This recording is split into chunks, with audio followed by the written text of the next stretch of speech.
Dobar večer i dobrodošli na Prirodu uživo, ciklu znanstveno-popularizacijskih predavanja u organizaciji HPD-a i časopisa Priroda. Ovo je 24. Priroda uživo, a večerašnji predavač se savršeno uklapa u naziv ciklusa. Ovo je Goran Šafarek, čovjek koji živi prirodu. Diplomirao na biološkom odsjeku PMF-a u Zagrebu, je neko vrijeme radio kao znanstveni novak, no sad radi kao samostalni biolog, publicist, fotograf, cineast. Sudjelovao na brojnim međunarodnim projektima vezanim za zaštitu prirode, sudjelovao na brojnim znanstvenim ekspedicijama, fascinantne popise, primjerice Ande, Amazona, Madagaskar, Kostarika, Venezuela, Južna Afrika, Ekvador, Andamsko otočje, Šri Lanka. Samo na Madagaskaru je recimo otkrio predaciju osa na visićim nakupinama jaja arborealnih žaba, objavio 100-tinjak stručnih popularizacijskih članaka u domaćim stranim časopisima, održao mnoge samostalne izložbe, svojih fotografija, mnoga znanstveno-popularizacijska predavanja širom Hrvatske, objavio iz knjiga. Ću skratiti da posavjetu da ne duljim previše u uvodu, ali mogao bih sad čitat naslove knjiga, snimio dokumentarce, isto nije jedan cijeli niz dokumentaraca. Ja mislim, nove ekspedicije, nove knjige, novi dokumentarci su u planu, evo, svaka čast, Goran me izvolio. Hvala na pozivu, jako mi je drago da držim predavanje pred nekim svojim sveučilišnim profesorima i kolegama. Kolega spomenuo ekspediciju na Ekvador, jako mi je drago vidjeti, to priča Bostića Suter Ruči Bošković, koji je sa mnom bio na znanstvenom istraživanju evolucije šarenih i otvornih žaba, dermatida. Snimali smo film. Ja sam inače biolog, mogu se čuti, ali jako volim i fotografiju, film, znači popularizaciju i znanosti, i istraživanja, i prirode, i zaštitu prirode, tako da će mi biti šta radiš, meni je strašno teško biti opisati. Znači nisam tipično u akademskim vodama, a opet vidite, sve se biti to ispreključaj. Biti priroda, da se može pisati na puno načina, znači puno znanstva propisuje prirodu, isto tako prirodu popularizira i časopis Priroda i puno medija. Tako da se isto trudim, znači popularizirati prirodu, popularizirati znanost što više, a u zadnjih 10 godina intenzivno se bavim rijekom Dravom, a s vremenom i sa našim rijekama i ostalim našim rijekama, to je više zapravo uz nekakav stručni rad zajedno sa nekim svojim kolegama i prije svega popularni, pogotovo projekt može, samo slobodno reći. Znači, popularni projekt Rijeke Hrvatske koji smo imali, koji sam htio pokazati zapravo koji je značaj naših rijeka. Naravno, svaka europska zemlja ima rijeke, međutim, ja se suđem reći da zapravo su vode Hrvatske, odnosno naše rijeke veliko, ali još uvijek nedovoljno poznato blago. Možda kolegama, biolozima, geografima jako dobro znaju što se dešava. Međutim, u javnosti moj dojam je da znaju svi puno o našoj obali koja stvarno je lijepa i moru, ali da su zapravo rijeke su još uvijek, odnosno na Europu, ja se vrlo subjektivno suđem reći da nijedna europska zemlja nema toliko raznolikosti u čuvnosti rijeka, znači od ovih panenskih i tipično nizinskih rijeka koje meandriraju, sve do naših krških rijeka, tu je fenomen krša, podzemlja, tu naravno vjerujem ima puno specijalista svakih područja, ja ću probati što više holistički prikazati naše rijeke. Naravno, tu se isprepliče cijeli niz struka što znači, čisto prirodoslovnih do onih primijenjenih, znači do šumarstva, poljoprivrede i tako dalje. Zapravo jako teško prikazati znači, sve naše rijeke sa perspektive jednog čovjeka. I zapravo ovo je popularno predavanje gdje mogu slobodno reći nekakav moj pogled na sve to. A pri kraju ćete vidjeti ono što mi radimo danas na Dravi, gdje krećemo sa nekim modernim pogledima, modernim shvaćanjima rijeka. Znači, rijeke su nekad bile isključivo shvaćanje kao kasnije, ali samo pokažem recimo koja je ogromna biološka raznolikost naših rijeka, samo među ribama imamo 15 endema. Znači, u Hrvatskoj, kad tu uzmemo i dinarskih gdje mi imamo puno više. To je, mislim, u Hrvatskoj puno ljudi zna, otkrili su nove vrste u Istočnoj Aziji, u Amazonu, međutim, danas u Hrvatskoj svaki par godina otkri se neka nova vrsta slatkovodnih riba, znači govorimo o slatkovodnim ribama, a javnosti to jednostavno ne dopere, jer vjerojatno puno egzotičnije kad vide nekakav dokumentarac. Ali još uvijek, naravno, biološko bogatstvo Hrvatske je ogromno i još uvijek se otkriva. Naravno, to je kulturna baština, ovo je recimo scena sa rijeke Krupe, turizam koji već postoji, naravno, ja sam mišljeno da bi se trebalo vrlo pažljivo, ali definitivno razvijati što više, jer to je ipak koliko toliko drživa djelatnost na našim rijekama, bolje sačuvati stanište, znate manje kompromisa nego jednostavno zgubiti cijelu rijeku. Recimo Cetina, a u gornjem dijelu Cetine su primjerice sada akumulacije, tako da izgubili na dobrim dijelom, znači prirodna hidrologija i biološko bogatstvo i tako dalje. No, krenimo samo sa vrlo kratkim pregledom naših rijeka. To su naše rijeke Panonske Hrvatske, pogledajte ovu scenu. Neki ljudi rekli da ovo možete recimo Amazona snimljena u Brazilu ili u Peru ili negdje drugdje. Međutim, ovo je naša rijeka Drava, naravno sa visokog vodosta, kad se ne vidi sprudovi, ona je stvarno jako široka. A pogotovo ako ste vi sjećate one prve scene uvodne, to je bio Dunav, gdje se čovjek stvarno sjeća sićuša u odnosu na tu cijelu, na tu rijeku. Pogotovo kad se nađe malo kanu, ono kad dođe jedan jako veliki brod koji tegli od Crnog mora tovar prema Austriji. Znači, to je rijeka Drava, meni jako krasno srce, ja sam inače Podravec, iz Koprivnice sam, da je Drava mom dvorištu. I tu što možemo sresti nevjerojatne scene, recimo ovako, jeleni kako preplivavaju rijeku Dravu, izlaze na drugu stranu, u pozadini se zviže, ja bih rekao, džungla, odnosno šuma, vrba i topola. Ovakve scene još uvijek možemo vidjeti u Hrvatskoj, to je po mojem mišljenju jako veliko bogatstvo. Tu je cijeli niz, ovo je samo jedan mali dijelić tog biološkog, ali i ostalog prirodnog bogatstva.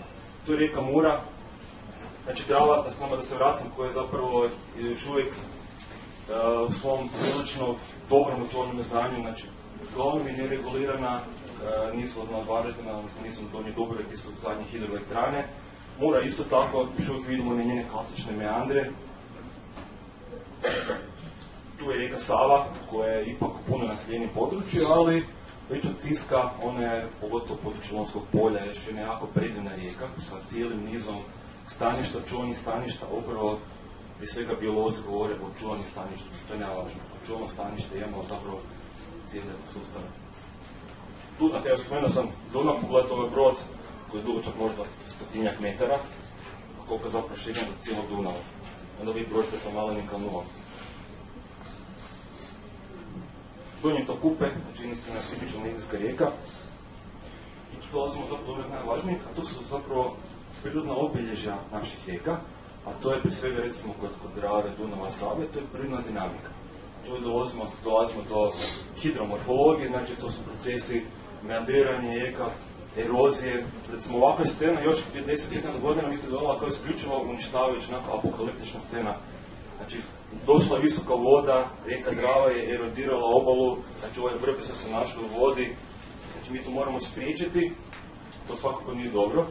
Međutim, ovakva scena zapravo počinje kod nas biti gledana kao nešto sasvim normalno. To je sasvim prirodno stanje nizih rijeka. Znači da ona meandrira, odnosno da ona erodira s jedne strane, da prenosi sediment, da taloži sediment, znači da stvara ovakve otoke, da stvara rokace, da stvara mrtvice, da stvara cijeli niz visokogrijednih staništa.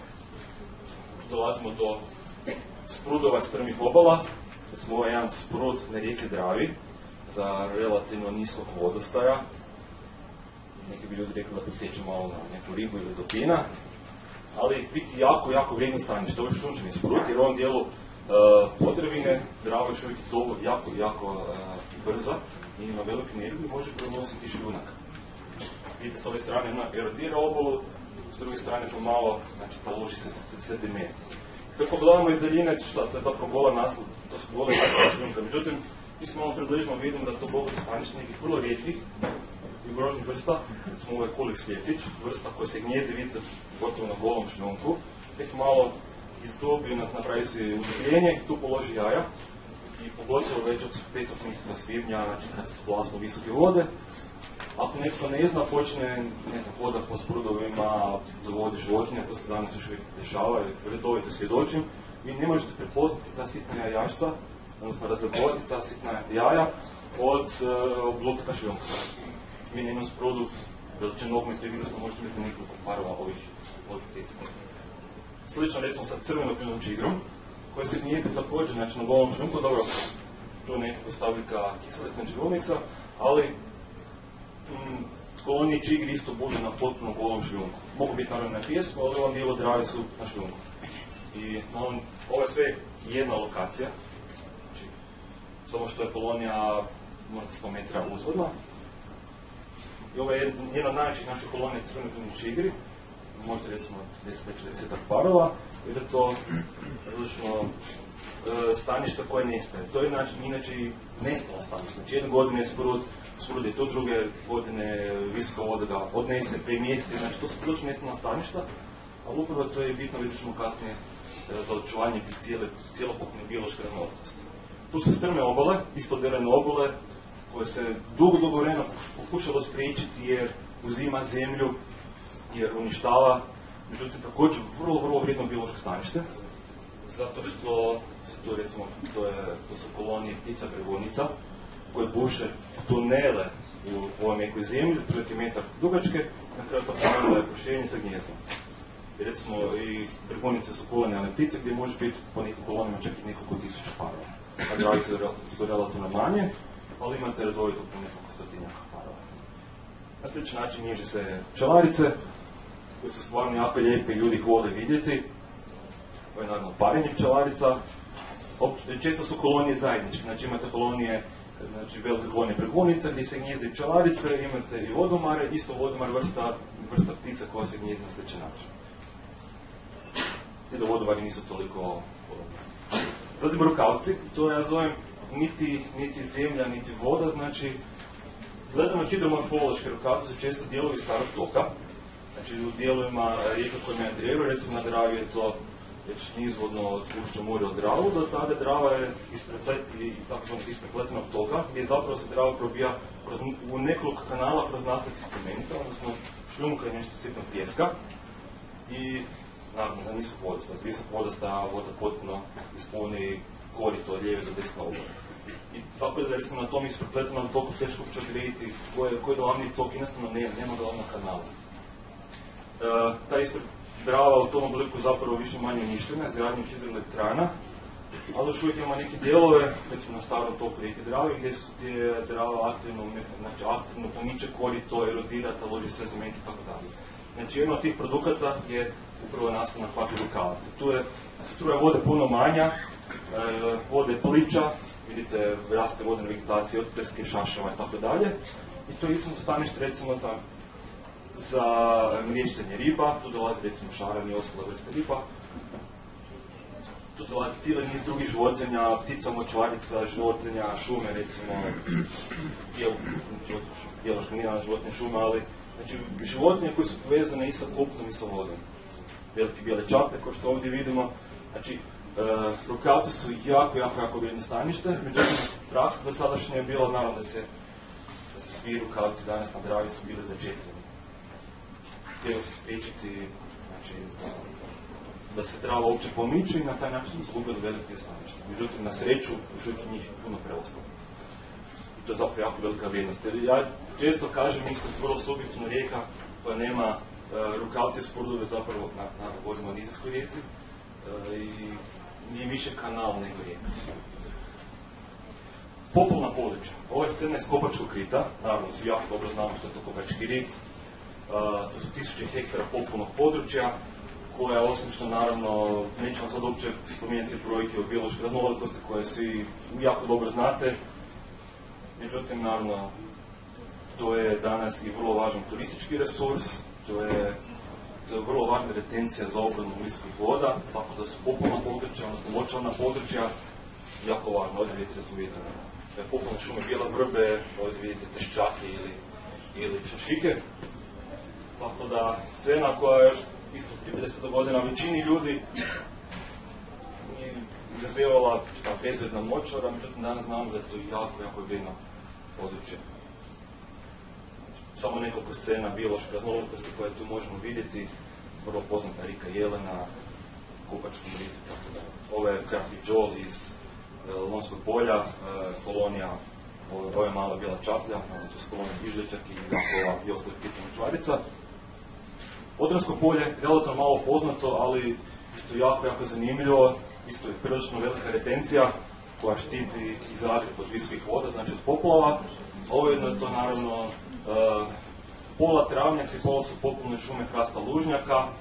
Kad je suha faza, onda imamo, to su zapravo veliki pašnjaci, a danas znamo da su travnjaci, pogotovo pašnjačke travnjaci, su tako važni za održavanje biološke raznolikosti, pogotovo bez kralježnjaka, kukaca i tako dalje. Znači, jedan primjer kako možemo imati suživot čovjeka i prirode, znači održavanje tih pašnjaka pomaže nam i obrana od poplava, a ako imamo aktivno stočarenje, ta područja ne zarastu recimo pod amorfom, znači vitnjačom.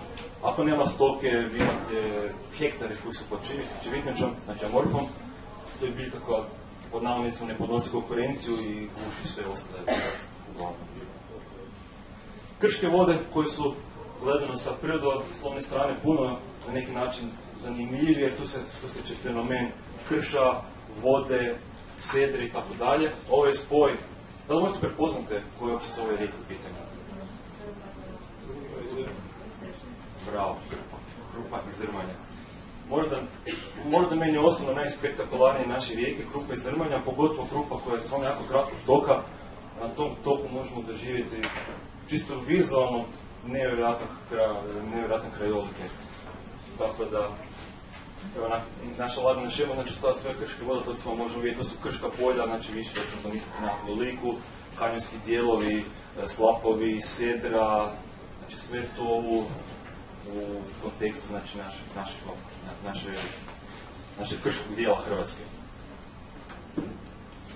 Recimo, Mrežnica, koja je meni vizualno jako lijepa rijeka gdje već se susrećemo sa slapovima, znači to je već dio, znači možemo da grubo reći da južno od Karlovca počinje taj krški dio Hrvatske, gdje već nalazimo fenomen sedre, tu imamo slapove, imamo kulturnu baštinu, imamo stvarno divne krajolike, ovo je jedna zmija, polovila ribu, da li prepoznate koja je to bila zmija? To mi je zmija ribarica. Često ljudi zmijenju, nažalost, sa poskokom, čak i kad je u vodi, ali to je, naravno, zmija bliska, odnosno srodna biološki, tako da nije uopće opasna. I često vidite kako polazi u čekolovi ribice. Tu ste poznati mrežnički slapovi. I ja isto volim popularno reći, ako razvučite Plitvička jezera na 100 kilometra, na 70 km toka dobit ćete Mrežnicu. Znači sa prilike 100-tinjak ovakvih sedernih slapova. I tu dolazimo do stvarno jednog naših fenomena. Mislim, nije naš isključiv jedini. Sedru nalazimo posvuda po svijetu, ali ovako, pogotovo fitogenu sedru. Još uvijek, naravno, znanstvene zajednice, stručno ljudi znaju, ali kad biste rekli neke značajke o prirode Hrvatske, svi ćemo reći sa pravom i vuk i ris. Evo, nekog dana ris je postao strašno popularan. Ali recimo, malo ljudi će spomenuti sedru, koja je stvarno naš veliki prirodni fenomen. Evo, jedan sedrni slap, znači dolazi to od nas. Neću sad stvarno tumačiti nas na sedre, ima tu kemičara i koji to jako bolje znaju i fizičara i biologa, ali znači priča je, naravno, sve to povezano, ali znači tipično fitogena sedra vidi se kako zapravo znači, stabalca mahovina s vremenom postaju stijena. To je stvaranje stijene u životnom vijeku čovjeka. Evo jedan prilog za kreativniste.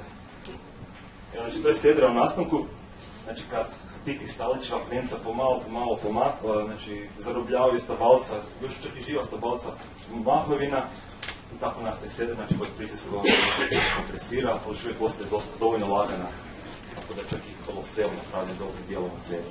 Znači, rimska koloseo.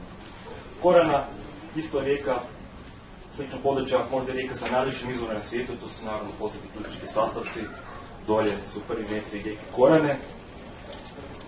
Evo, u jednom puskom žljebu gdje voda protječe su 3 ribarice naplaćuju cestarinu, znači ribice koje, ali doslovno, glave su im u vodi, ovo su repovište vire, i jednostavno kako ribica prođe, on je šapaju. područje? Mi smo te dvije korijene preronili smo, naravno sve u suradnji sa Nacionalnim parkom Plitvička jezera. I ovaj dio od sastavaka do Koranskog mosta je fenomenalan. To smo preronili, preplivali u nekim dijelima perajama, naravno, znači da uopće ništa ne diramo, niti nikakav otisak ostavljamo. Ali primjerice trebamo cijeli dan da se spustimo, tu su neki veći slapovi. Nešto predivno, kad bi se snimio film o tome i neki ste rekli gdje se to dešava, ljudi bi rekli, ne znam, možda Azija ili Afrika, to je zapravo Hrvatska. A vi se spustite cestom 5 minuta od ulaza jedan do Koranskog mosta. To je taj dio Korane. Tu još vidjela stara staza koje danas više nema. Evo recimo ovo je dno Plitvičkih jezera. Ovo je jedno staro stablo, koje je obavijeno sedrenom korom. I dolje su livade biljaka, vodenih biljaka. Sedra koja stvara isto, sve spomenite sedre na rijeci Mrednici. Zbog toga dolazimo, sedra koja s druge strane usporava, ali malo sam tu napredovao, neko stavim moja greška, ali zahvaljujući sedri imamo između ostalog i neke, bi smo rekli, tipično više životinje koji su škirili na manje hladnim vodama, recimo to je barska kornjača, ali upravo zahvaljujući sedri vidjet ćemo kasnije zašto. Ovako izgleda krupa koja je usporena, isto sednim barijerama, znači ovo je voda vrlo hladna, ali imamo stvarno jednu podvodnu pravu džunglu. Sve to zapravo je na neki način i rezultat sedre. Rijeka Dobra, ovaj dio zapravo više ne postoji. Točno ovo mjesto zgrađenih hidroelektrana Lešće. Igrom slučaja, moj kolega Krešimir Žganic i ja tu smo kampirali nekoliko godina za redom. Onda smo saznali da će baš na tom mjestu, baš na onom slapu je napravljena brana. Tako da ova slika je sada samo isključivo dokumentarne prirode. Znači nekadašnja rijeka koja je bila poznata po raftingu, znači više nema. Neki tipično goranski planir, znači kratkog toka koji je po Niru, curak, odnosno koji nastaje iz zelenog lira i gražeg prolaza, vodenkos, tipična vrsta ovakvih brzih vodotokova, njih se često ispod Slapića. Često zapravo vidite kako inače zaranja ili ovi bez kralježnjake. Kamačnih, isto pritoka Dobre, kratka ali predivna riječica, brzako ima pastrava. Ovo je jedan slap iznad zelenog lira, svi bili. Ono što isto kod nas, ono što isto za naše rijeke, naše vode jako zanimljivo, to su jezerski izvori ili limokreni, ili imaš nekoliko naziva, da sad s time ne opterećujem. Znači, to su sifoni gdje voda izvire iz podzemlja, u bliku ovakvog mirnog jezerca, ovo je recimo izvor rijeke Slunčica. Isto je nekratke predivne riječice koji se ilijeva u Koranu.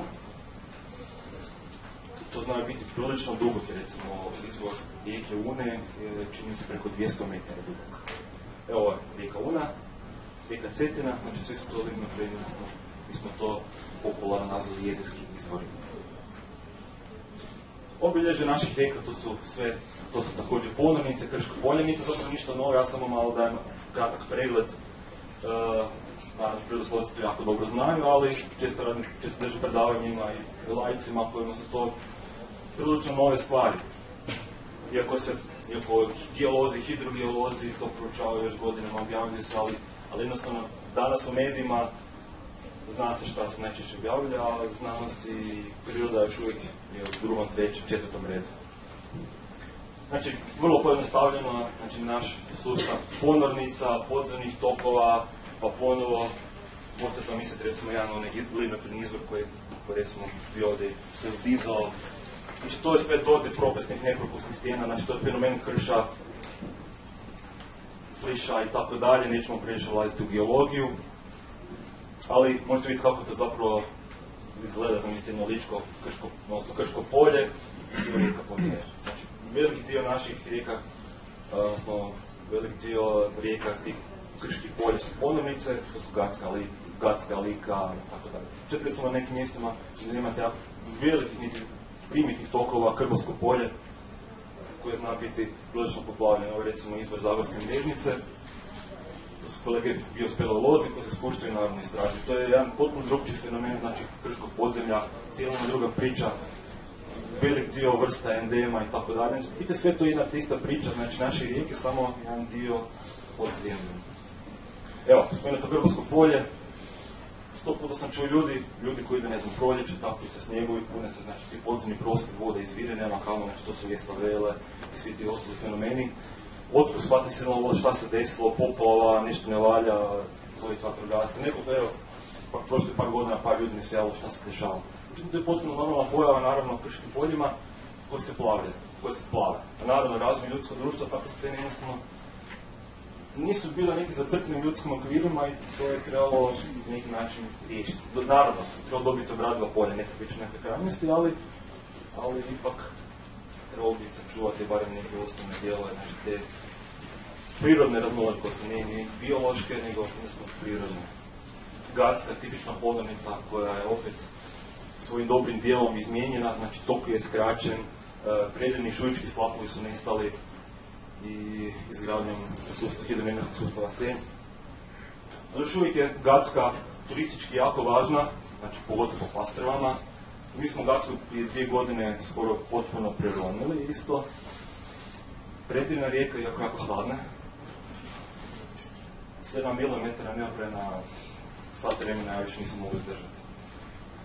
To je, znači, spoj prirodne kulturne baštine, rijeka Lika, zapravo rijeka koja je, znači, najduža ponornica, ne računajući u Popnom polju, čini mi se. Slobodno mi možete bilo koji podatak ispraviti, jer ovo je ipak jedno vrlo široko područje. Međutim, vrlo je izmijenjena izgradnjom isto hidroenergetskog sustava, znači ovo je zapravo tok Like u akumulaciji Kručica.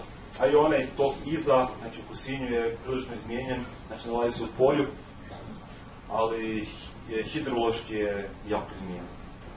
Poznati Kosinjski most. Lička Jesenica je jedna predivna riječica koja biti jako malo ljudi uopće čulo da postoji u Hrvatskoj. Vidite, za Ličku Jesenicu koji se nalazi. Odnosno, pokažete slike, isto ponornice, naravno. Ovdje vidite vodni žabnjak. Lička Jesenica koja teče, onda ponire, teče podzemno, niz vire, međutim pod drugim imenom rijeka Stunčica. Znači, to je stvarno specifičnost naših isto rijeka. Ima još nekoliko slučajeva, kao rijeka Stunčica, već spomenuta.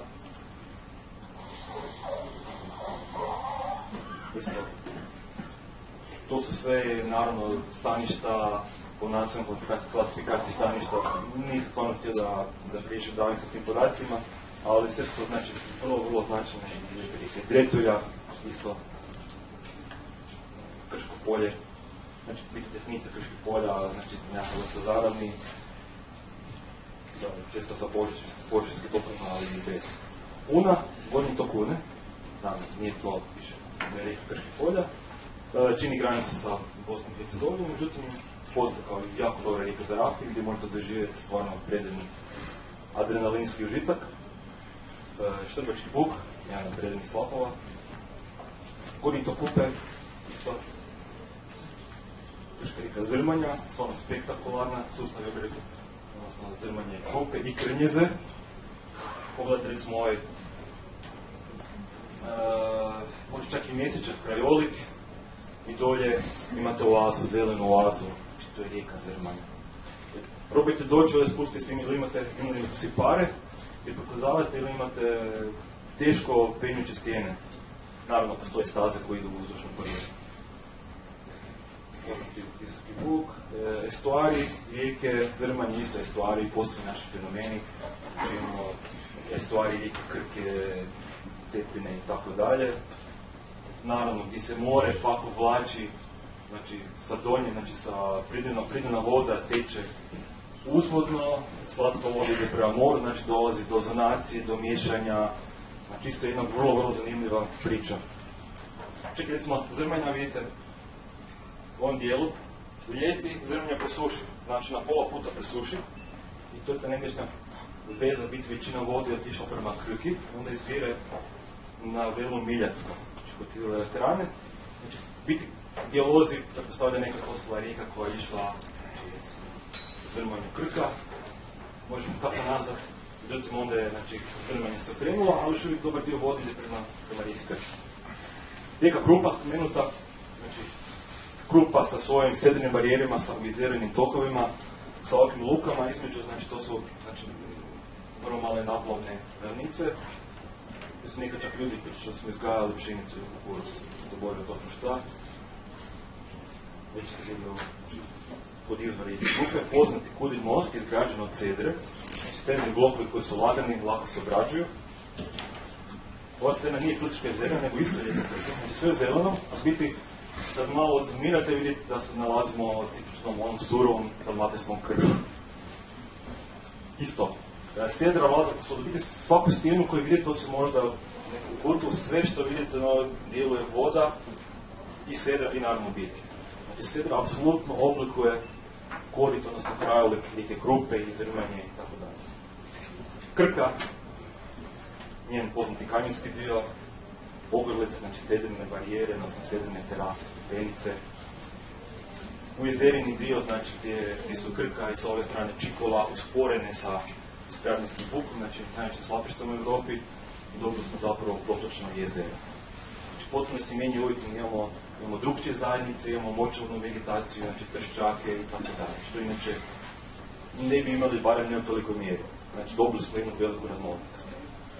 Cetina, već spomenuti izvor Cetine, znači Dinara u pozadini, polje, isto Krško polje. Ovo je već slab Bubovica kod Zadvarja, znači snimljen unutar samog kanjona. Isto je jedan vodeni spektakl. Ovo je već dio gdje se Cetina probija prema Omišu. Delta Neretve, znači gdje iz Hercegovine rijeka Neretva donosila još nešto malo donosi sediment i gura ga. Imate ogroman pješčani, odnosno muljeviti jezik prema Pelješcu.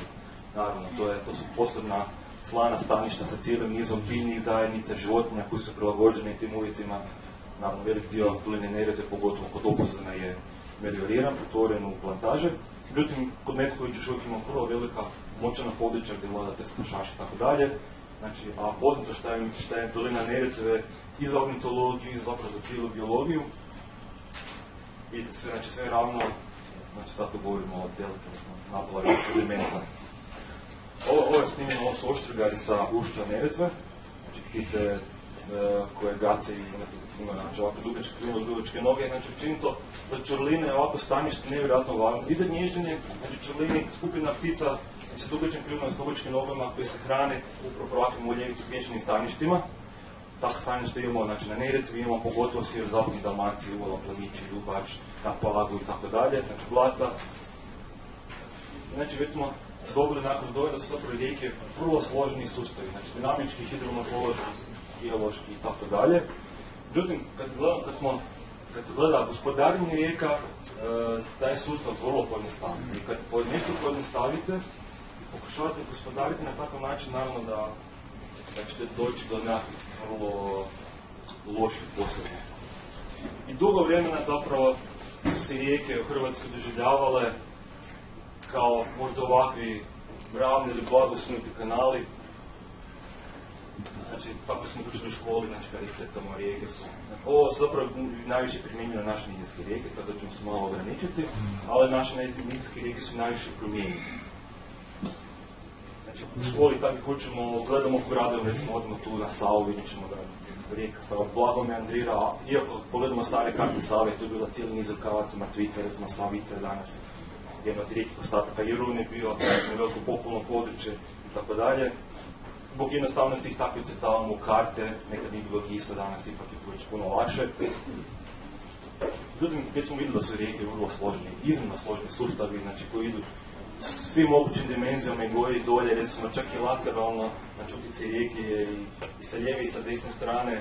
Znači jednostavno sve povezano sa hidrološkim, sa hidrogeomorfološkim i možete tih odnosno prefiksa, koliko god hoćete stavljati, znači to je sve biti dio jedne te iste prirodne priče. Isto kako gledate jedan vrlo stiliziran prikaz, znači rijeke od svog izvora do ušća, i znači rijeke se najčešće dijele na gornji tok i srednji tok, evo onaj isprepleteni tok, meandrirajući tok s rukavicama mrtvicama, nekakva recimo stilizirana delta, znači vrlo složeno.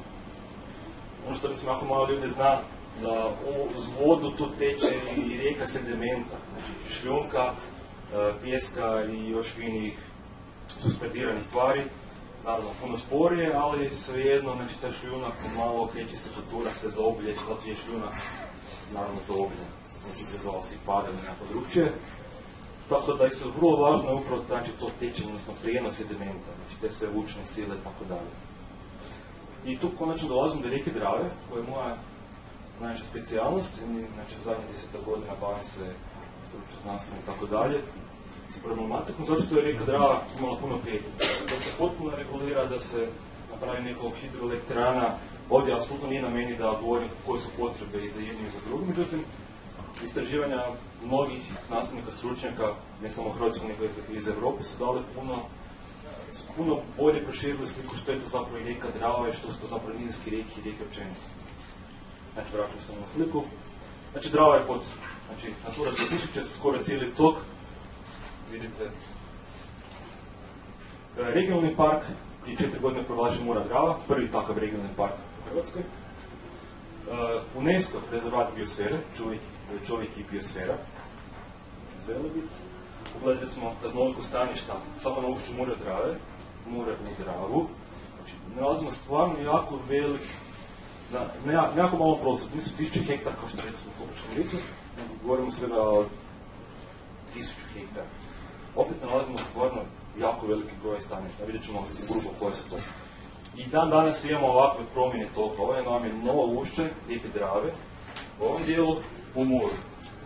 Biti je kod, naravno, tehnički se gleda da se Mura lijevo Dravu, u ovom slučaju se Drava probila tok prema Muri. Znači to je novi tok, odnosno danas ima Drava, odnosno Mura u Dravu, odnosno Drava u Muri ima 3 ušća. Znači na 3 mjesta se miješaju vode. Ovo je najnoviji, nastalo prije 2 godine, iako je zadnjih 10 godina malo se Drava približavala Muri. Naravno, opet scena koja još uvijek možda danas se zvuči apokaliptički, to tako ne bi trebalo biti. Postao se planovi da se rijeka Drava od Donje Dubrovja, zadnjih hidroelektrana, do ušća Mure, da se napravi točno onako lagano svinuti tok, fiksne širine na 160 metara, naravno potpuno utvrđenih obala, međutim, na sreću ovako još uvijek ostaje. Ništa se spektakularno nije desno, niti loše, znači jednostavno imamo hidromorfološko na sad puno razvedeno. Ovo su dijelovi od Botova, imate, dobro, ovo je jezan nisko podista, ali pogledaj kako izranjuju ti sprudovi. Ovo su već malo stariji sprudovi gdje imamo šikare, vrbe rakite i bijele vrbe, ovo su goli dijelovi sprudova na kojima te počinje naseljavanje, znači sve faze u nekakvom malom prostoru. Upravo ta biološka, odnosno upravo ta dinamička rijeka stvara biološku raznolikost. Znači ona jednostavno briše stanište, znači uvijek imamo ta početne stadije, znači to su goli sprudovi i preko njega sva prijelazna staništa, znači vidite ovdje, znači goli sprud, znači erodirana strana i taložna strana rijeke. Znači duboka strana sa jakom strujom i strana sa spornim strujom, odnosno sa povratnim strujama i tako dalje. Znači goli sprudovi već imamo šumu, vrba i topol koje dominiraju. I između toga, znači, imamo malakrije, imamo šikare, znači sve prijelazne sukcesijske stadije, vegetacijske stadije, a sa njime znači i cijelokupno staništa za ostala živa bića, znači sisanci i tako dalje. Već spomenuti rukavci. Evo, spomenuto promjene ušća Mure u Dravu. U zadnjih 100 godina vjerojatno je promijenila 10 puta, znači u razmaku od kilometra. Znači to je jednostavno normalan proces i nikad se ništa spektakularno nije dešavalo. To su jednostavno prirodni procesi u nizinskih rijeka. Spomenuta polarizacija sprudova, koja se danas priča sa kolegama sa TMF-a, sa Antonom Allegrom. Mi to možemo nazvati neku vrstom lotrije. Znači koja će zapravo zajednica zavladati ovisi o nekoliko faktora. Do kada je ta visoka voda, kada koja vrsta počinje proizvoditi sjeme, znači prvo bijela topola, pa potom kreće crna topola, bijela vrba. Međutim, ako je poplava predugo trajala, onda propada, znači prepadaju te biljčice, bijele topole. Ako je poplava jako duga, onda preuzima primat padmasta vrba koja shvati cijele vegetacijske sezone, tako da jednostavno nepredvidiva. Znači možete imati čiste mlate padmaste vrbe, možete imati vrbe, rakite i tako dalje. Znači jednostavno ne možete reći, to bi bilo dobro, recimo matematički malo modelirati. Rado se s nama, ne radimo na tu temu. Znači, tipična priča, znači, gole sporudovi i sukcesija kako ide, znači, ovo su sve stari, i naravno ovo je najstariji, ali isto s jedne strane vidite što se dešava. Evo isto sukcesije, 2001. i 2011. kako je već to pomalo zarašta. I tu dolazimo do, evo, spomenuti isto badnasta vrba, koja može u jednoj godini narasti 70 cm. Znači, tipična pionirska kolonizatorska vrsta golih sprudova. Znači, kad se zna koliko te zajednice jako brzo rastu, koliko se obnavljaju, one su na neki način prilagođene na eroziju. Znači, upravo ono što se dugo vremena smatralo kao nešto jako loše. Međutim, ako mi ostavimo dovoljno onako širok pojas, te popularne šume u ovom dijelu, znači vrbe topola, u Savi se to više Johje, Poljski jasen i tako dalje, međutim, znači, Podunavlje i Podravlje, tu vladaju popularne šume vrba i topola. Uglavnom, biti ona samo pomiče, znači s jedne strane uredira, ali to loži s unutrašnje strane meandra, novi meandar, i jednostavno ona primješta šumu, sve ide na druge strane, ti na druge strane ima opet sve te sukcesijske stadije. Vidite šta se dešava zapravo. Na području ušće more u Drave, ušće more u Dravu, popolna nizina široka je u nekim mjestima kilometar, 2, 3, ima stvarno puno prostora da pomalo erodira, da plavi i tako dalje. Isto tako poplave koje su dan danas znamo od prošle godine, pretprošle godine šta se dešavalo, poplave su zapravo vrlo mražena pojava, međutim vrlo je prirodna pojava rijeka. I naravno, spriječiti poplave je, tako reći, nemoguće isto kao možemo spriječiti topljenje leda u Alpama ili padanje kiše. Znači, mi se protiv poplava ne možemo boriti tako da ih možemo potpuno spriječiti, znači to je to prirodna pojava. Pogotovo recimo sezonske poplave, znači rijeka Drava ima, znači, karakteriziraju topljenje snijega i leda u Alpama, znači ima takav režim, i zbog toga čak i ljeti ima prilično visoki vodostaj. Znači, šuma, ako već kriti šuma Bila Topole s bročkom, znači tipična poplavna šuma je prilagođena za to da može stajati tjednima pod vodom. Znači, ovo su te vrste, znači šta se dešava u perspektivi biljaka. Znači, dugotrajne poplava, vidite, Monsko polje, Kopač Krit, ovo je Monsko polje, ovo je zapravo Sunsko polje, preko čini mi se. Znači, vrlo brzo kuće, znači samo sa druge strane imate već poplavne, odnosno prirodne retencije. Klimatskih promjena, pričao sam sa našim slovenskom Nobelovkom,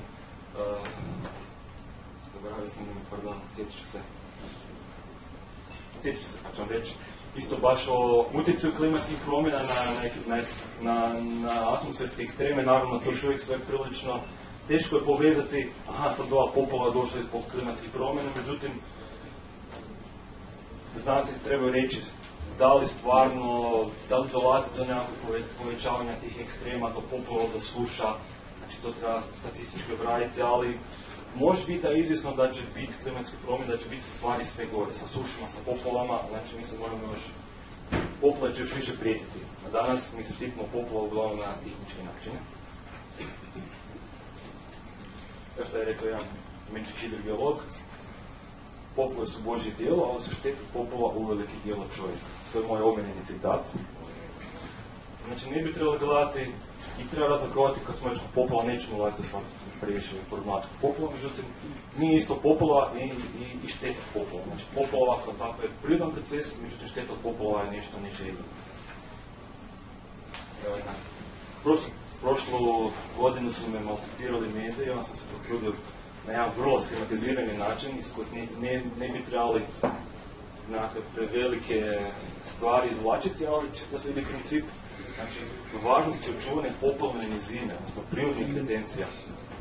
Znači, u ovom slučaju gdje imamo, recimo, nasupe koji su udaljeni toliko od naselja, mi dopuštamo da se rijeka rastereće uzvodom.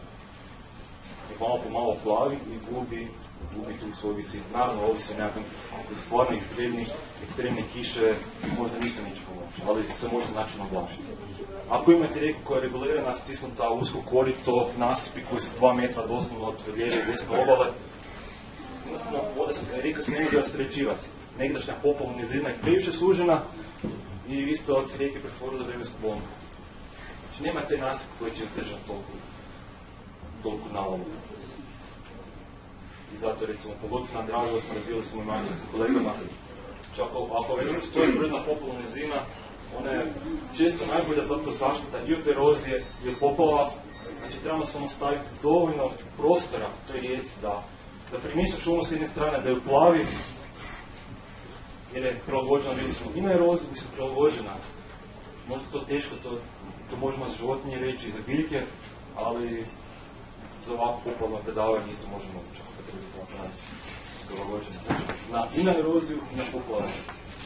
Tu dolazimo, znači, prirodne poplavne nizine, to su retencije koje nam, osim što su važne biološki, su važne naravno za čovjeka, to su poznate usluge ekosustava, znači gospodarske koristi od prirode, znači da mi karikirano reći možemo na ovo čelo nalijepiti etiketu, ne znam, pola eura, i tako dalje.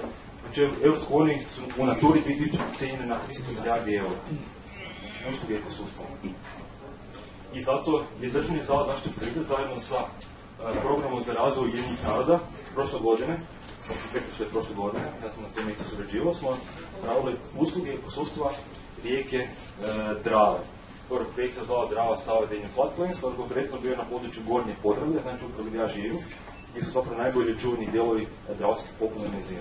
Ovdje možete vidjeti samo jedan mali dio iz izvještaja, znači to će se može izračunati koje su to površine, koliko one stvaraju novaca, koliko donose, koliko su zapravo te regulatorne funkcije i tako dalje. Znači, mi danas možemo pomalo reći i kvantitativno koliko znači vrijedi ta rijeka, koliko vrijedi te poplavne šume, što drvne mase, što ovu štovu, koliko netko mora trošiti novce u ulaganje u tehničku obranu poplava i tako dalje. Samo pročišćavanje vode, znači voda koja cirkulira, trska koja raste uzima za svoj rast, znači mineralne hranjive tvari. I konačno, zadnji dio predavanja, naš projekt LIFE, koji je prvi ovakav LIFE koji ćemo, odnosno Hrvatska članica Europske unije sad ima pravo na financiranje iz LIFE-a. Mi smo prijavili LIFE revitalizaciju rijeke Drave. To smo došli zato što smo vidjeli da rijeka Drava ima puno problema. To su gubitak staništa biološke raznolikosti, sve manje kolonija, bregunica, pčelac i tako dalje. Vodeni valovi, pogotovo na području ušća mora Drava može imati 2 metra varijacije dnevno. Kad puste vodu, onda je spusta, onda recimo riba vam uđe za vrijeme mrijesta u rukavce, voda se onda otvori branu, imate veliki broj riba koji su na suknu u rukavce. Ajmo arheološki.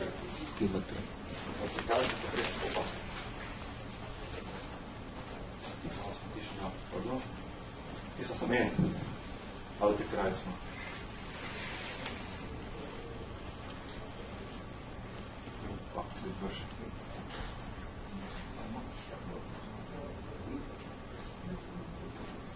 Tu je kopavanje korita, što je jako veliki problem, znači dubinska erozija, znači nedostatak sedimenta i nemogućnost lateralne erozije. Rijeka usmjeruje energiju na dno, ona ga produblje i premiče se na Dravi i odvojenost od poplavne nizine, smanjenje estetske kapacitete i tako dalje.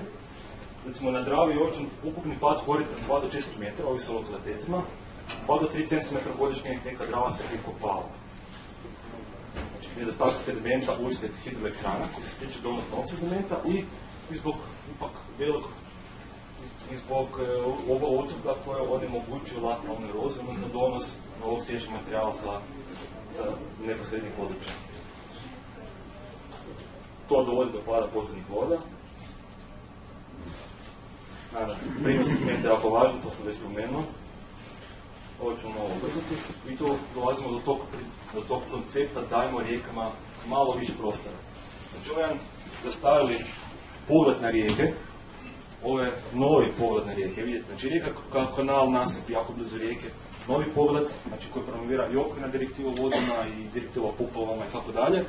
I ovdje prepoznamo ono što mi danas još uvijek imamo, znači riparian vegetation, znači poplavne šume, poplavna nizina, sprudovi, otoci i tako dalje. Znači dno koje nije ovako pravokutnog oblika, nego dno koje je prirodno, gdje imamo biološka raznolikost, gdje imamo zajednicu, čuvne zajednice, dna, koji su isto jako važne. Znači ovo je biti pogled koji Europa malo po malo sve više širi. Naravno, treba biti realistični da mnogi rijeke su plovni putevi i tako dalje. Opet, kad se gleda plovni put rijeke Dunav, imate takozvani zajedničku izjavu, gdje se za uređenje plovnog puta treba svoditi isto toliko računa o održavanju prvnih sustava kao o održavanju plovnog puta. Znači, puno toga se dešava. Ljudi jako to malo znaju, tu integrirano upravljanje poplavnom nizinom, tu sudjeluje jako veliki broj struka, hidrologija, hidrogeologija ili građevina ušla, prirodoslovne struke, pardon, kemija, fizika, biologija i tako dalje, i cijeli još niz tu nema granica, jednostavno do onih primijenjenih poljoprivredno šumarstvo, građevina i tako dalje. Danas u Hrvatskoj vodama upravljaju isključivo građevina. Ovo je pokret, revolucija u europskim rijekama, ove Gornja Drava u Poruškoj, projekt revitalizacije rijeke Drave. Vidite, godine 99. 2002. 3. 4. Znači, obnovljen je otok, odnosno rukavac, navraćeni su sprudovi. Ne znam da li vidite, ne vidi se, kažem, Sustainable Flood Protection. Znači, glavni cilj projekta nije bio povratak biološke raznolikosti, nego održiva obrana od poplava. Tako što najizgled suprotno radimo, znači, puštamo rijeku da plavi, ali biti rasterećujemo rijeku u prirodnim područjima, radi nego da plavi nasilje. Isto life fond. I praksa isto, gdje god je moguće pomicanje regulacijskih struktura, znači obovodorda, pera i tako dalje, što više moguće van korita i da se nasipi udalje što više, gdje god je to moguće, znači nikakvo micanje ljudi, polja, tako dalje. Međutim, još uvijek ima puno mjesta, ovo je dolina, ovo su Alpe, ovo je dolina rijeke Drave, gdje Austrijanci nemaju jako veliki luksus da na uštrb poljoprivrednih područja miču. Znači, imate dolinu i imate 2 možda kilometra, ali još uvijek se oni mogu dopustiti taj luksus da otkupe nekoliko hektara polja kukuruza i će se time smanjiti vodeni val nizvodno koji bi možda potopio neko selo, polje, industriju i tako dalje. Znači, to je jedan od vodećih principa. I tu je napravljeno nekoliko live projekta, mi smo imali 30-ak i 40-ak milijuna eura. Znači, financirano, ko je financirano.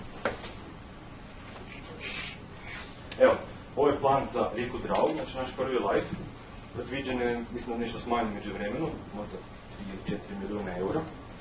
Znači, detaljno analizirana hidromorfologija, hidrologija i tako dalje rijeke Drave. I ovo je jedan vizija, malo ću vam mjeriti da vidite čemu se radi. Točno se određene lokacije gdje je korito preusko, na primjer ovdje, gdje je jako veliki pritisak, ovo recimo usko grlo, gdje bi trebalo proširiti, gdje bi trebalo, recimo tu, znači s obzirom na puno faktora, s obzirom na biologiju i tako dalje, da sad ne gubim vrijeme, i sustav intervencijskih linija. Znači, dopustimo neko da erodira, imamo kopane već pera ili kopane regulacijske strukture i kad ona dođe do tut, kad prvi kamen padne, isto kartirano rečeno, onda mi počnemo djelovati. Do tada pustimo rijeku nek se proširi, gdje god moguće. Otkupit će se dio polja, jer to je jedan od glavnih elemenata projekta LIFE, otkup zemljišta. Znači, da se vrati rijeci koliko god je moguće, znači, da ona erodira, da ona plavi i da svoju energiju koju jednostavno mora potrošiti, da potroši tamo gdje to nije opasno za ljudi i za imovinu. Korištenje prostora, unutar poplavne nizine, jako veliki problem. Imate danas kukuruzna polja koja se nalaze na učinkovitoj podlozi. Imate intenzivnu poljoprivredu, znači pesticide, umjetna gnojeva koja kroz šljunak jako brzo prodiru podzemne vode. Tu bi trebalo što više vratiti travnjake. Da li ste olivali košanice, pašnjake. U Podgori ste imali tradicionalne pašnjake gdje su svinje išle u šume na žirenje, imali ste velika stada, međutim intenziviranje, poljoprivrede, to sve nestalo. Danas znamo da to nije možda posvuda baš najbolje rješenje, a pogotovo ne unutar same poplavne nizine. Tako da imamo značajki i LIFE projekta, znači da se što više vrate travnjaci umjesto intenzivne poljoprivrede. Naravno, to je sve bazirano na struci, na kompleksnom modeliranju. Ja nisam hidromorfolog, ne mogu previše objasniti, ali ovo su svi dijelovi križnih LIFE projekta, vidite, znači da sve nisu to nekakve priče, bi vam rekao, jednostavno vrlo dobro dizajnirani, složeni, vidite šta se sve radi. Znači, primjerice, približno su laserska snimanja, znači, morfologije, točno bi znali gdje se što nalazi i tako dalje. Znači, detaljno analizirano gdje, šta, kako, kada potrošiti novce gdje napraviti nekakve radove i sl. Znači, sve je zato da bismo održivo koristili rijeku, poplavnu nizinu i općenito čovjeka i prirodu. Evo, danas nisam previše odužio. I samo kraja. Možete dio fotografije pogledati na mojoj web stranici i na Facebook stranici. Zahvaljujem na pažnji, ako imate koje pitanje.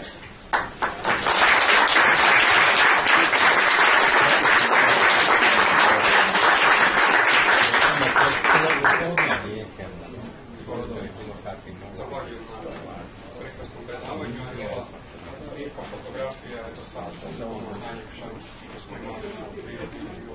Pa meni je kao biologu strašno važno, upravo da poširimo, da se mijenja ta estetika rijeka. Pogotovo četvrtina Hrvatske je odrasla u Zagrebu koji ima iskustvo Save.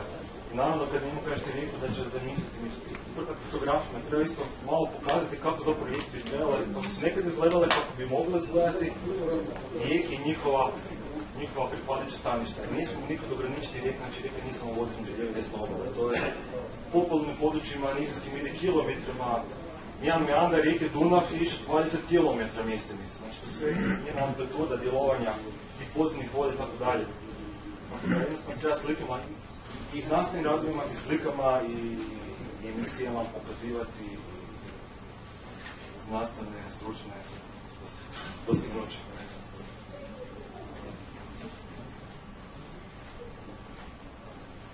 Izvolite.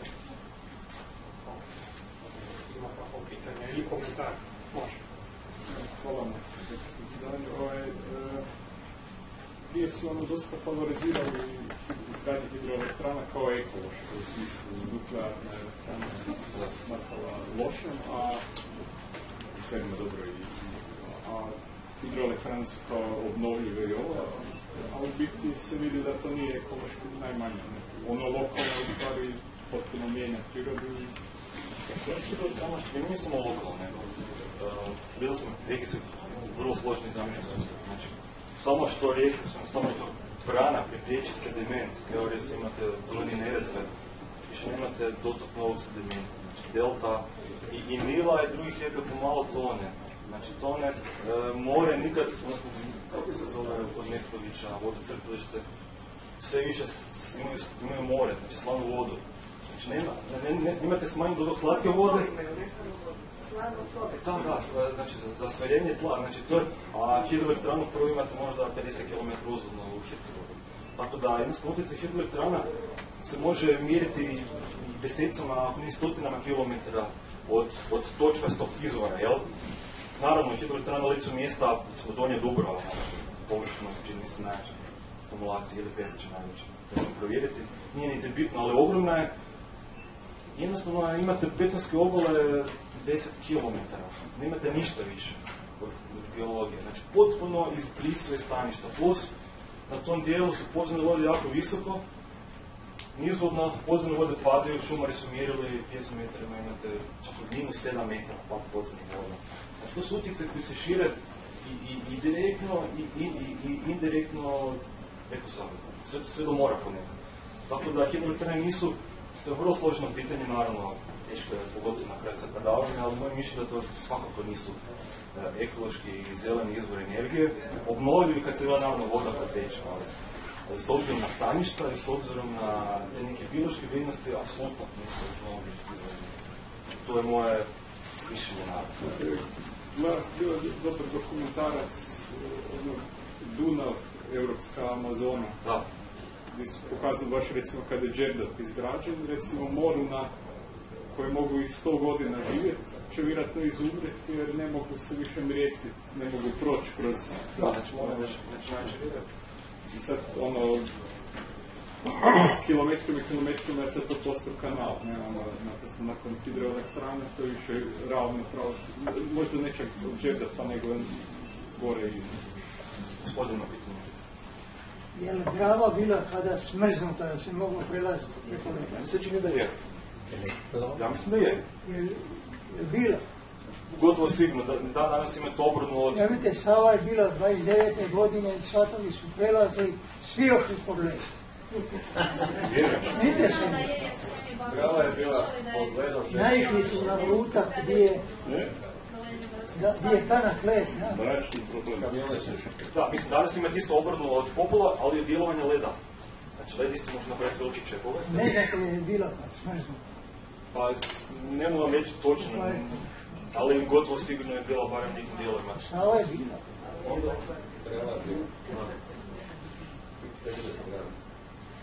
Jesu li oni svi radili prije, kako govorili su oni bili stručno prostudirani, projektirani i tako dalje? Apsolutno jesu, mislim. I sad to isto.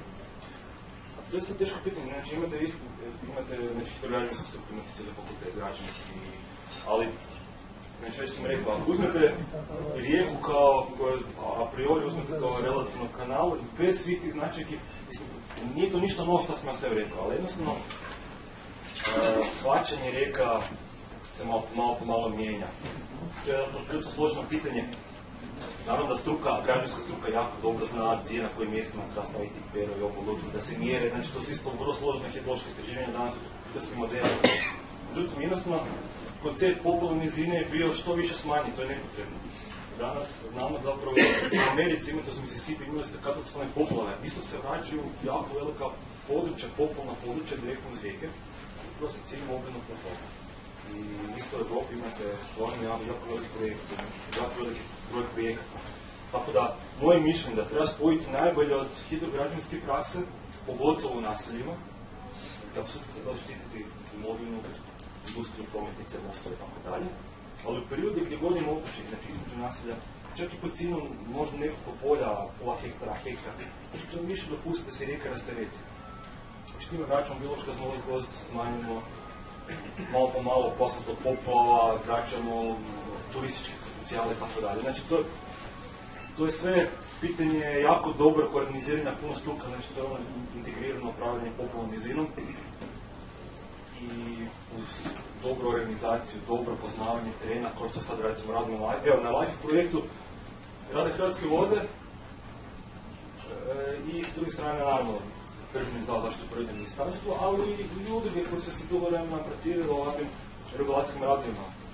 Mislim, moji kolege Tibor Nikuška i Darko Grlica.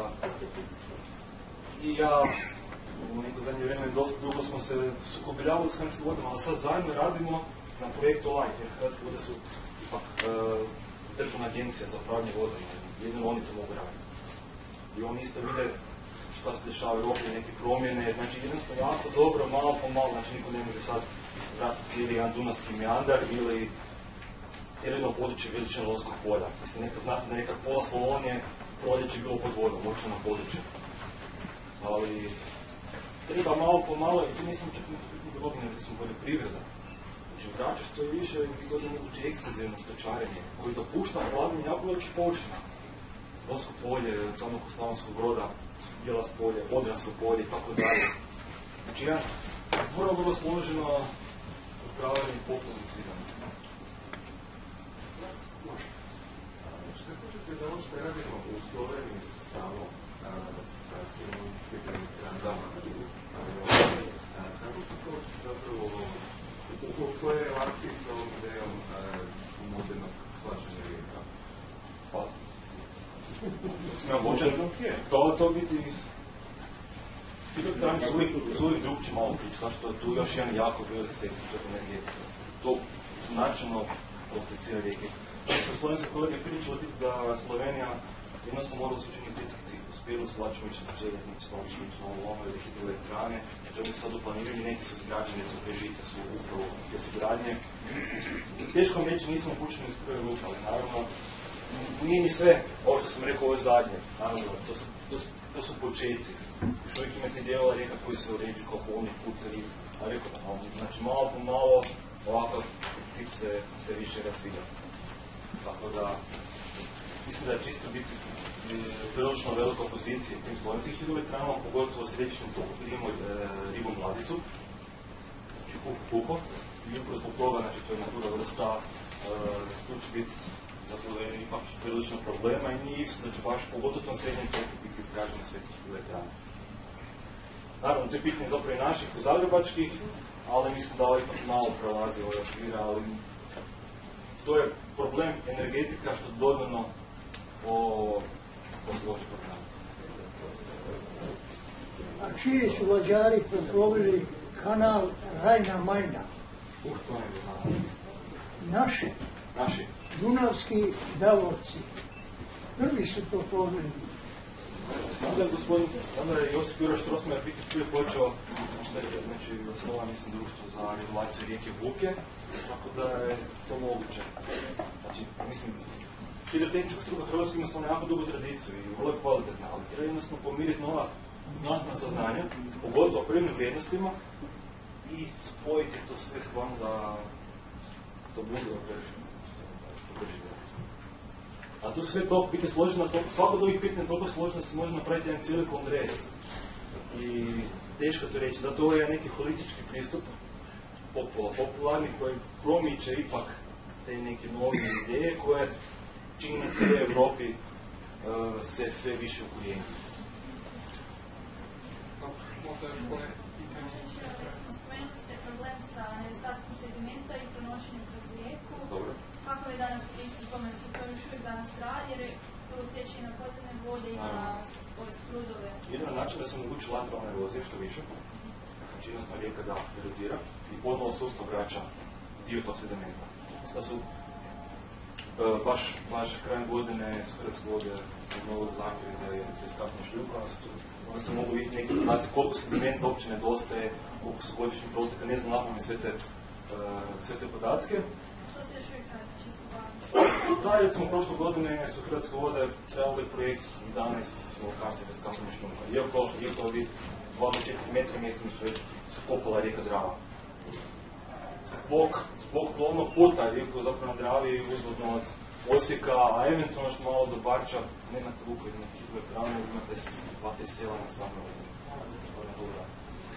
Tako da još uvijek i još dugo će se okupljavati da je neki tehnički pristup i prirodoslovni, ali jednostavno suživot mora postati. Tako da, to sve jako teška pitanja. Teško riješiti. Mislim da u isto vrijeme postoji sušenje šuma, presta lužnjaka. Da, to je veliki problem, zato što pogotovo već jedan put svoje ime na korijenu. Da, mislim, šumari su jako veliki broj znanstvenih radova. Pogledajte samo u jedinici monografija, popularne šume u Hrvatskoj, gdje su radili stvarno vrhunski stručnjaci od pokojnog Đure Rauša, pa onda isto predsjednika Hrvatskog.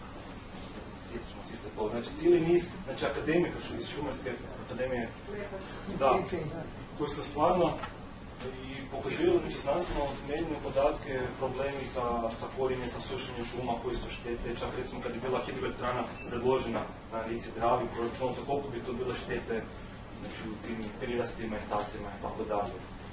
Znači, to se može prilično dobro računati, izmodelirati i tako dalje. Goran, vi ste zaljubljenik rijeke Drave. Po svemu samo rekli da je vaš prostor, vaš svijet, ali vidim da ste išli i kod drugih rijeka. Pa čisto zanima, prema ono što znate, kako je vaše mišljenje o stanju recimo Kupe? Rijeke Kupe. U načelu Kupa relativno dobro stanju, znači nema nekakvih velikih, pogotovo u gornjem toku, uvijek možemo dalje veći problem ako oranski kemijsko zagađenje. Ja više gledam rijeke sa hidromorfološkog aspekta, zato što hidromorfologija utječe na nas na stanište, odnosno cijeli hidrosustav. Vjerujem da će kemičar naravno više gledati na kvalitetu rijeke vode, ali meni se čini da Kupa relativno dobro stanje u pogotovo godinu. Gorski kotar, granica sa Slovenijom, razrećemo podvoze hidroelektrane i tako dalje. Čini mi se da sad se izgrađuje se zapravo ustala redakcijska cista, znači, koja služi i obranu od poplava, znači voda se presmiruje, da se spašava Karlovac i tako dalje. Ali čim da su mislim, zbog prirodnih značajke su krške rijeke relativno očuvanje, znači to su nedostupni kanjoni, teže ipak kopati u kršu, niko nije nemoguće, naravno, recimo se da je rijeka konačno vidjeli ste šta se dešava i sa Gradskom Lukom. Biti su najviše devastirani nisu ne najveće naše rijeke, pogotovo Ninsko Polje, Štuna, Sava, upravo zbog fokusa. Nisam nijedno spomenuo ne Smoloniju, Ilovu, Pakru, te manje rijeke, upravo te manje rijeke su gotovo sve su potpuno izgubljene svoje prirodne obilježja i nije toliko fokus na njih. I sam tako zapravo jedna. Tako da, mi smo u našoj knjizi smo nabrojali 80-ak tih većih rijeka koji su biti pisali, znači tu sam spomenuo možda njih i 10 izlaganja. Vjerujem ne 10, ali tu još imam veliki broj i to relativno dubećih rijeka koje jednostavno nisu. A koja je rijeka najduža? Mislim da govorite to isključivo Hrvatskoj ili... Ne u Hrvatskoj. A, mislim na svijetu? Da. A Mississippi? Mississippi sa Missouri, da. Da, Mississippi sa Missouri. Možda ima više vode. Ako nema pitanja, zahvaljujem još jedan put.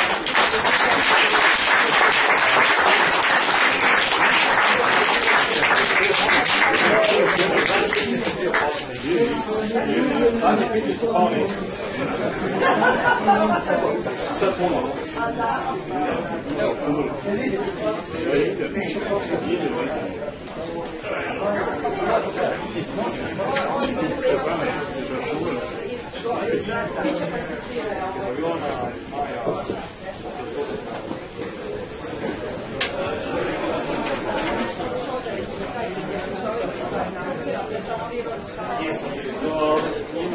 Ima tih stvari da se mogu spomenuti. Baš sam jučer odavljaju šolčice.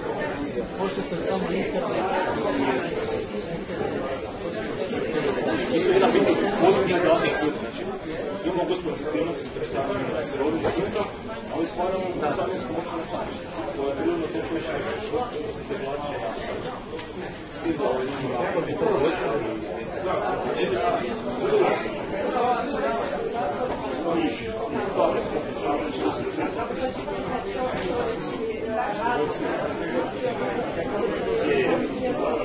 Znači, to je dobro zapravo da ljudski utjecaj ne mora biti možda nekako. Nije bitno, je to nešto važno.